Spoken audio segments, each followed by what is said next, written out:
Today I'm going to show you how to place decals on your object in Blender with the free add-on called Ucupaint, so you can easily import them and place them where you want, even if the surface is not flat. I'm going to show you in a couple of minutes. But first of all, you need to have the Ucupaint, the free add-on. You need to have that installed. If you don't have the add-on yet, you can easily install it by going to Edit, Preference, Get Extensions, type in Ucupaint, click on Install. Today I'm going to show you my workflow. There are a couple of ways to import a decal in Ucupaint. First one is going by the plus icon and going open image to single layer. Then you can change the vector to decal, very important. When I click on the image and click on open image to single layer, he is giving a pop-up. Name is not right. So basically Ucupaint needs to know where the image needs to go. For example, you got 4 channels, you got the roughness, the normal, the color and the metallic. He don't know which color to use. So if we go back to the image, we rename this image. The end of the text will be color. And if we go plus icon, open image to single layer, and then we click on this icon, you see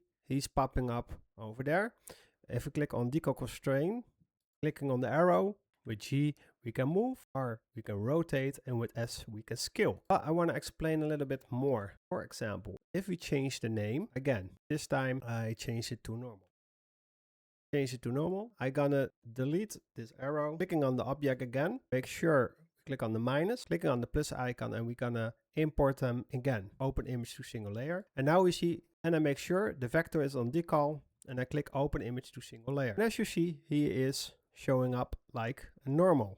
So this way he's only affecting the normals. And if I click on open image again, got here one with the color, the roughness and the normal. So you see the name ends on normal, roughness and color. And when I select them all, clicking open image to single layer, and now you see all those channels will be filled with those images automatically. When I click on Decal Constraint, the decal is in proportion, and now we can click on the arrow, and with G we can move, with R we can rotate, and with S we can scale. You need to know that you need to click the object to go back to the image. If you're clicking this arrow, you can just drag it, and if you are clicking on the object, you can change over here. So here you can control the image. With the arrow you can control the movement, where to place your decal. So this way of importing is only working if the end of the name is color, metallic, roughness. But there is another way you can import a decal without changing the name. So for doing that, we can go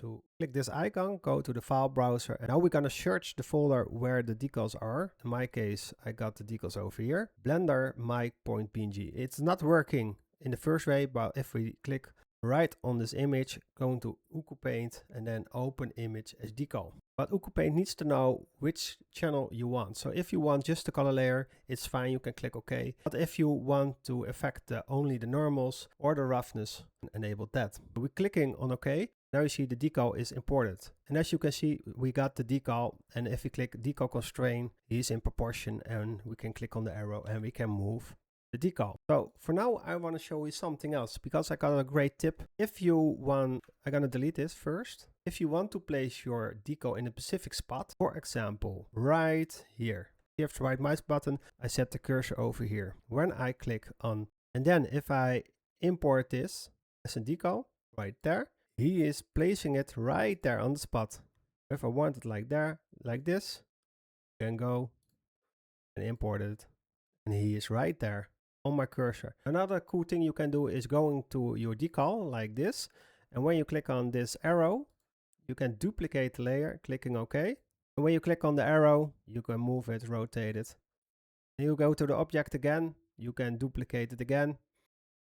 This way you can create a couple of decals, and you only need to duplicate it, and you can scale them right there.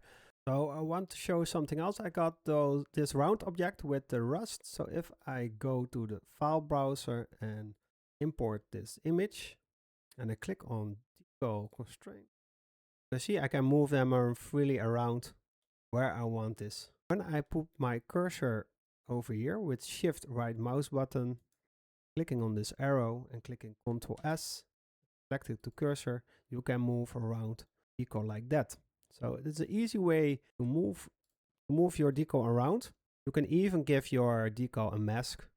So for example, you give it a noise, play with it, give it a color ramp. Here they are together. So this is basically how I use the decals with the free add-on called Ucupaint. If you like the video, consider liking and subscribing on my channel. This is helping me growing here on YouTube, so I can make more videos about texturing and Ucupaint. For now, I want to say thank you for watching and I'll see you next time.